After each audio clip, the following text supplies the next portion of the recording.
Miller Road at 4th Street is still closed off this morning because of that fire. I was shocked to still see crews on the scene. As of right now, just take a look. You can see a fire truck from Gaines Township. Police are saying this is a double homicide. Now, one of the victims' body is still on the ground right now. Now, I grabbed it just to see how heavy it was. This is pretty light in comparison to that metal over there, but there is a lot of damage. This is just the beginning.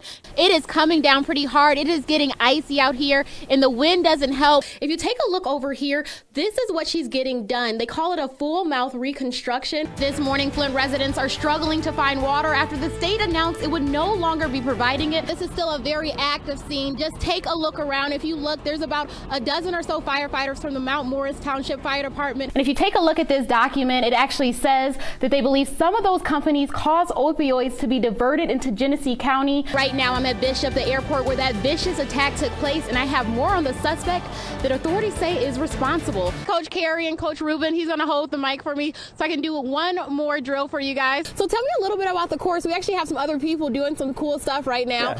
Madison, hit it. A free camp hosted by Burson Fieldhouse is helping children stay active in Flint by learning the sport of soccer. Thanks, Nick. Funeral services were held today for the Shiawassee County man who was stabbed over 40 times in a Chicago apartment last month. And Joel, you're wearing blue, we're wearing orange, so that must mean we're talking about the Tigers.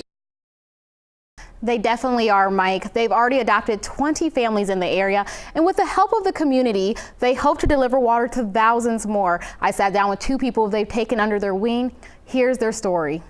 Scenes like this are common in Flint, but this isn't a typical water delivery. This wall here? I'm gonna call it as an angel that was watching over me.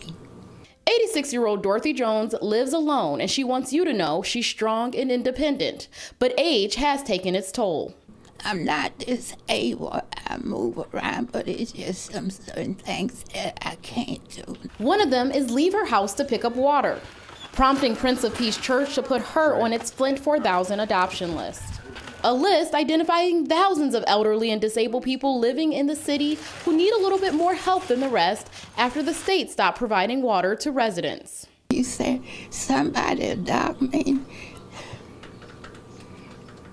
Dorothy, like others in the program, will receive 32 cases of water for the next 2 months thanks to donations the church has gathered from across the nation. And God bless you so much. It's time to pack up and say goodbye to Dorothy. You too, and I'll see you next month, okay? One day, multiple stops. Our next one to meet Janet Bidoff.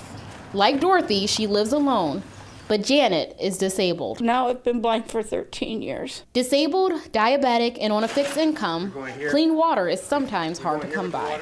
I've been overwhelmed because people just never did for me that, you know. No words to express what those volunteers in these cases mean.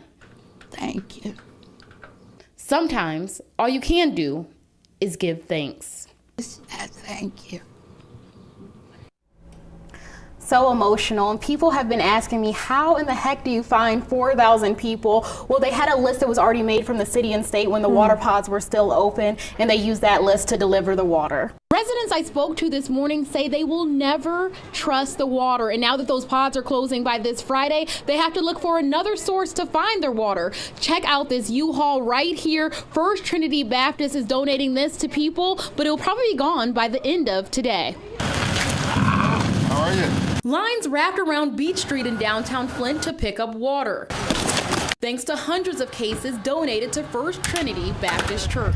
We've been passing out water every week since then, since 2016, but obviously now with the pods closing, there's a more diverse need. Salt water. Bottled water in high demand and in short supply. This after the governor announced Friday bottled water would no longer be supplied by the state due to decreased lead levels. A move Northside Flint resident Karen Natelin is calling heartless. No, we don't trust them, and now they want to get rid of the water. What they trying to do, take a vacation on us? With water pods expected to close as early as this week, residents like Randy Alexander are now turning to churches to get what they need. I got people across the street that don't have a vehicle that can get water, and I'm trying to get it for them. Volunteers and church leaders were on site throughout the afternoon packing up cars. something longtime Flint resident Marcus Lewis appreciates. And the church has been bagging us ever since it happened. Church leaders say they will provide water to residents even after the pods close. They were there in the beginning, and they'll be there at the end. What we're doing is doing what we've been doing, providing a service to the community at large.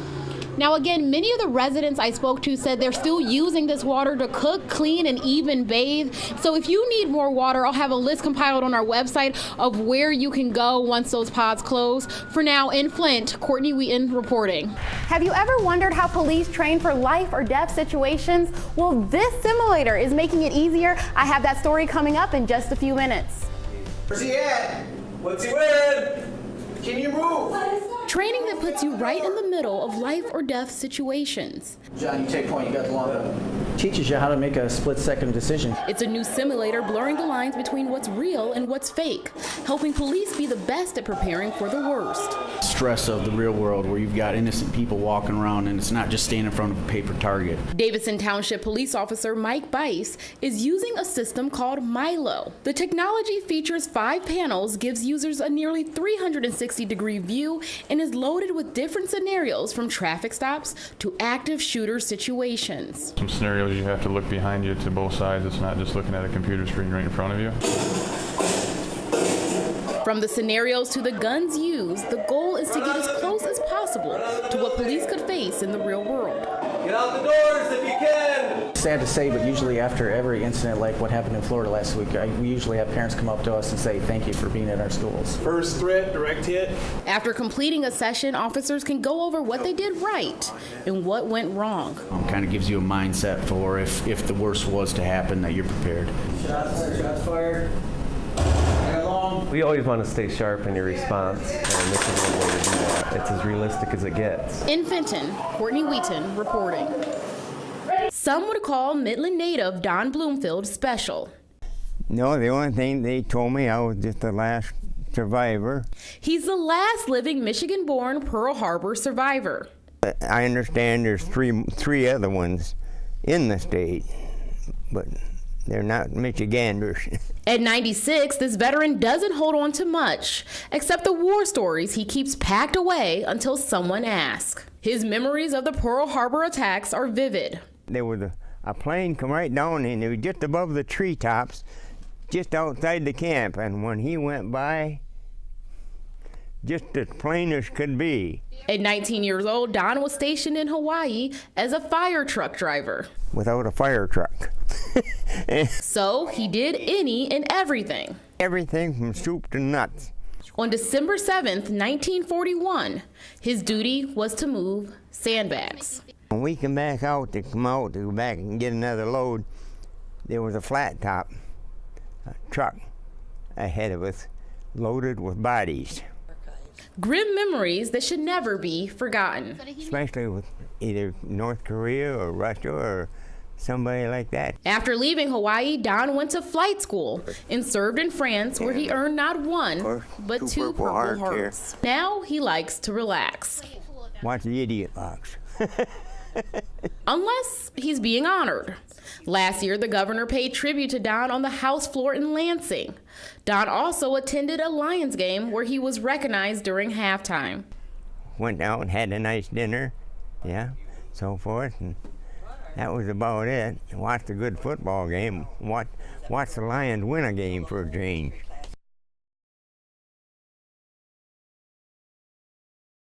Well, as you can see, I'm already getting harnessed up. That's the first step. Now I'm here with Jacob Berg. He is a course manager here. Come on, Jacob. You got to get me tight. I have to make sure this is tight because I don't want to go out there and have anything be loose. So tell me a little bit about the courses. They really range in from easy to a little bit harder. Absolutely. Well, we have 6 courses total here at the park.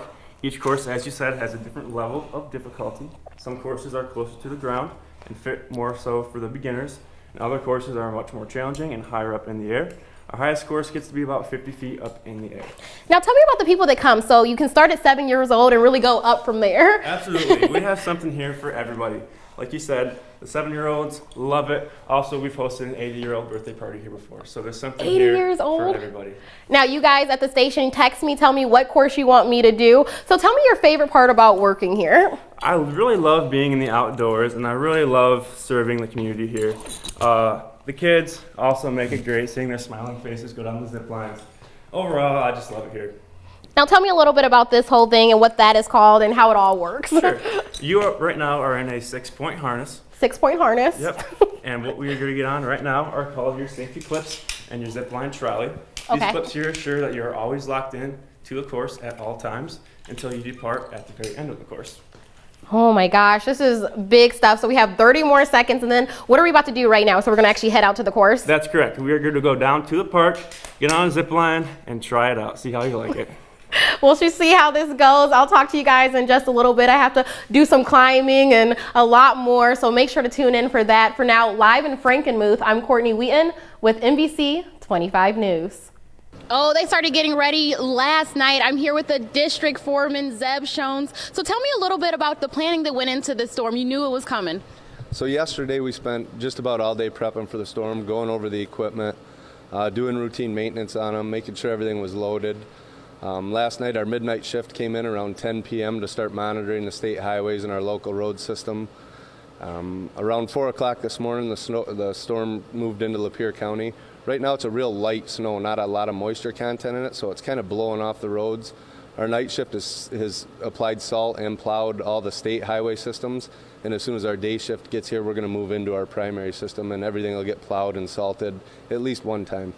And let's take a step back so he can look at the truck real quick. So tell me a little bit about how these are fitted to make sure they get the most snow off the roads. They're equipped with a belly blade on the bottom of the truck, which is 12 foot wide with a carbide blade on it, which can apply down pressure to the road to remove the snow.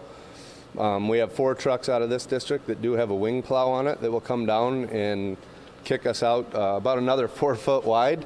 Then we'll apply salt. The more snow that we can mechanically move off the road with the plows, the less salt we have to apply to get it to melt. And just real quick, we're talking about salt, so tell me a little bit about those numbers. Across the state, it's getting low. What about here?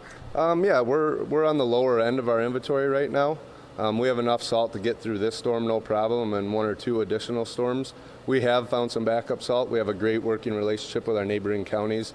Some of them do have a surplus that's still at the salt mine. The problem is, can they get it out of the mine quick enough right now to supply all of us? Thank you so much. And we have a lot more on our sister station, Fox 66. For now, live in Lapeer, I'm Courtney Wheaton for NBC 25 News.